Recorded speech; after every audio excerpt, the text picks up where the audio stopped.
प्यारे बच्चों, इस समय हम आप लोगों को रघुवंशम द्वितीय सर्ग का बहुविकल्पी प्रश्न बता रहे हैं। तो बहुविकल्पी कुछ प्रश्न हम बताए थे आप लोगों को कल।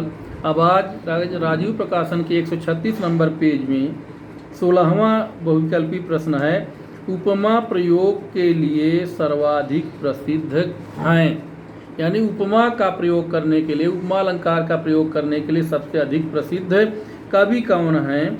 तो इसका विकल्प है भारवी, श्रीहर्ष, कालिदास, दंडी। तो बच्चों एक श्लोक भी प्रसिद्ध है, उपमा कालिदासस्य भारवेरर्थ गौरवम दंडिनः पदलालित्यम माघे संति त्रयो गुणाः। तो उपमा के लिए महाकवि कालिदास ही सबसे ज़्यादा प्रसिद्ध हैं, इसलिए कालिदास इसमें विकल्प सही होगा।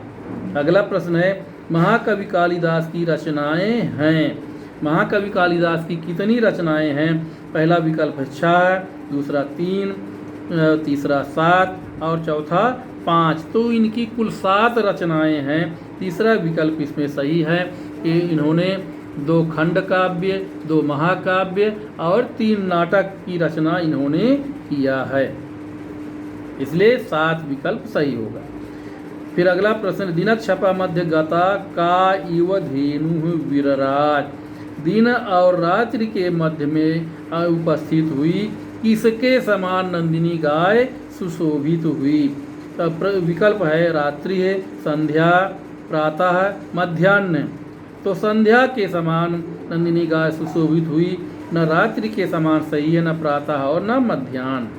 अगला प्रश्न है, किमर्थम दिलीपः नंदिनीं सेवत असेवत। किमर्थम दिलीपः नंदिनीं असेवत, किसके लिए, किस चीज़ के लिए, किस लाभ के लिए दिलीप ने नंदिनी की सेवा किया? विकल्प है राज्याय, धनाय, स्वांतः सुखाय, संतानाय। तो संतान प्राप्ति के लिए राजा दिलीप नंदिनी गाय की सेवा किए, इसलिए न राज्याय सही है, न धनाय सही है, न तो स्वांतः सुखाय सही है, केवल संतानाय सही है। अगला प्रश्न है, द्वाविंशे दिवसे नंदिनी कुत्र प्रविष्टा। द्वाविंशे, विंशे माने 20 और द्वा माने 2, यानी 20 और 2 22वें दिन। 22वें दिन नंदिनी गाय कहाँ पर प्रवेश की? विकल्प है गृहे, गुहायाम, प्रसादे, प्रासादे, गौशालायाम। तो ना तो घर में प्रवेश की, ना प्रासाद में प्रवेश की, ना गौशाला में प्रवेश की, बल्कि हिमालय पर्वत की गुफा में गुहायाम प्रविष्टा, यानी गुहायाम इसका विकल्प सही है, इसलिए गुहायाम ही उत्तर सही होगा। अगला प्रश्न है, नंदिनी का आसीत। नंदिनी कौन थी?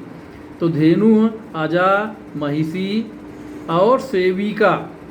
तो इनमें चूंकि नंदिनी जो थी, ना तो अजा माने बकरी और महिषी माने रानी या भैंस भी होता है, और सेविका माने सेवा करने वाली। तो न वो बकरी थी, न भैंस अथवा रानी थी, और न ही सेविका थी, बल्कि नंदिनी एक गाय थी, इसलिए पहला विकल्प सही है, धेनु। अगला प्रश्न है, दिलीपः कदा ऋषेः धेनुं वनाय मुमोच। राजा दिलीप ने कब ऋषि की गाय नंदिनी को वन के लिए छोड़ते थे या छोड़े? विकल्प है रात्रि काले, सायंकाले, मध्याह्न काले, प्रभाते।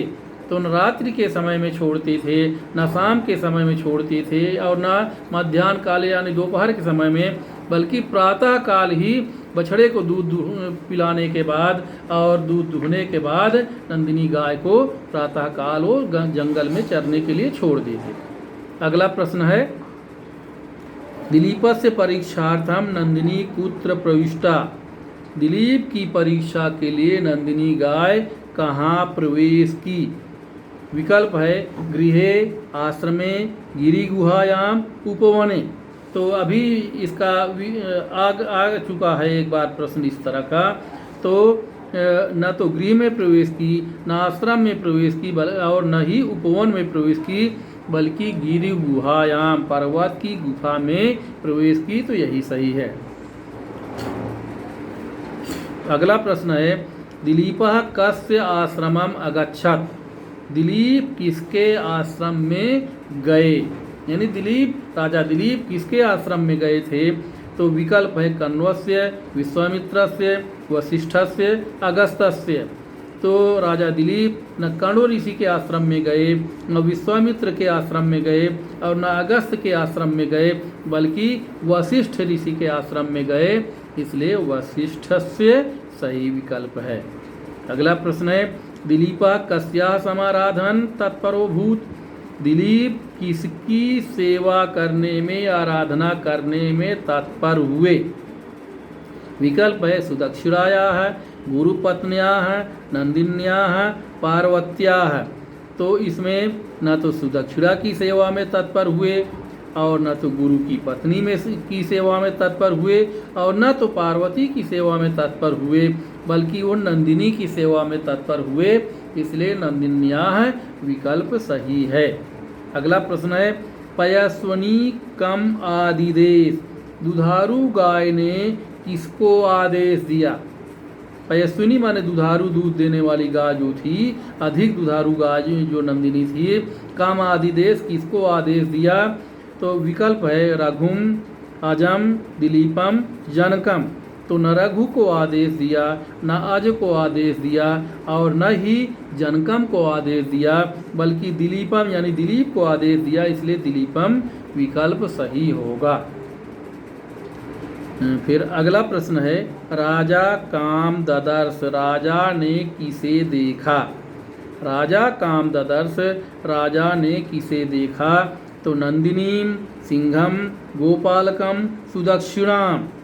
तो इनमें राजा ने उस समय न तो नंदिनी को देखा, न गोपालक को देखा और न सुदक्षिणा को देखा, बल्कि सिंह को देखा कि सिंह नंदिनी के ऊपर आक्रमण कर चुका, इसलिए सिंघम विकल्प सही होगा। अगला प्रश्न है प्रतिष्ठम भवि मुक्त बाहु, यानी प्रतिष्ठम किसकी भुजाएं निश्चेष्ट हो गईं, किसकी भुजाएं काम करने में असमर्थ हो गईं। तो इसमें विकल्प है रघु, जनका, दिलीपा, अजह। तो न रघु की भुजाएं निश्चेष्ट हुई, न जनक की और न अज की, बल्कि दिलीप की भुजाएं निश्चेष्ट हो गईं, इसलिए दिलीपा सही विकल्प है। कांत वपुः कः, कांत वपुः कः, इसमें सिंह कहता है, राजा दिलीप से कहता है कि आपकी शरीर जो है बहुत ही सुंदर है, इसलिए इसमें न तो रघु सही है, न अज सही है और न जनक सही है, बल्कि दिलीपा सही विकल्प है, क्योंकि दिलीप के लिए ही कुंभोदर नाम का सिंह कहता है कि आपकी शरीर बहुत सुंदर है, आप इसे व्यर्थ में मत जाने दें।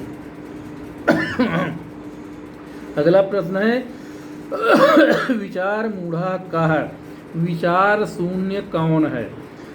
तो विचार शून्य सिंह ने, कुंभोदर नाम के सिंह ने दिलीप को कहा कि आप विचार शून्य प्रतीत हो रहे हैं, इसलिए इसमें विकल्प है दिलीपः, रघु, अजह और जनकः। तो न रघु को कहा, न दिलीप को, न तो अज को कहा और न जनक को कहा, क्योंकि इनका उल्लेख है ही नहीं, इसलिए कुंभोदर नाम के सिंह ने दिलीप को कहा कि आप विचार शून्य प्रतीत हो रहे हैं। अगला प्रश्न है दीना वसानोत्सुक बाल वत्सा का, दिन का समाप्त होने पर उत्सुक बछड़े की माँ कौन है। इसका विकल्प है धेनु, नंदिनी, कामधेनु और जननी।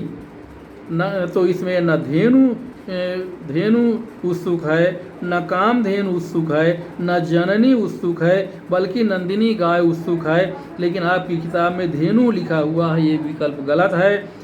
इसकी जगह पर आप नंदिनी लिखेंगे, क्योंकि नंदिनी ही अपने बछड़े से मिलने के लिए उत्सुक है।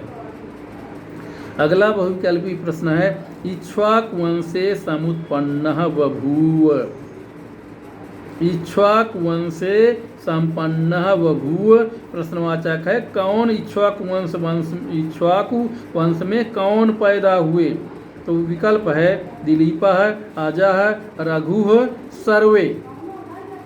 तो विकल्प में इसमें दिलीप भी इक्ष्वाकु वंश में पैदा हुए अज भी इक्ष्वाकु वंश में पैदा हुए, रघु भी इक्ष्वाकु वंश में पैदा हुए, इसलिए इसमें विकल्प सही है सर्वे। यानी इन तीनों राजाओं ने इक्ष्वाकु वंश में जन्म लिया, इसलिए सर्वे ही विकल्प सही है। इस प्रकार से बच्चों सबसे विशेष ध्यान देने योग्य बातें ये है कि यदि बहुविकल्पी प्रश्न जब आता है आपकी परीक्षा में, तो उसमें पहले यदि आपको सही उत्तर जानकारी है तब तो ठीक है, तब तो आप डायरेक्ट सही विकल्प पर जा सकते हैं। अन्यथा पहले आपको ये ध्यान देना होगा कि इन 4 विकल्पों में से कौन से ऐसे विकल्प हैं जो कि गलत हैं। तो 3 विकल्प उसमें गलत रहेंगे, तो 3 गलत वाले विकल्पों को आप ढूंढेंगे। यदि 3 गलत विकल्प को आप पा गए कि ये विकल्प गलत हैं, तो जो शेष विकल्प बच रहा है वही विकल्प सही होगा।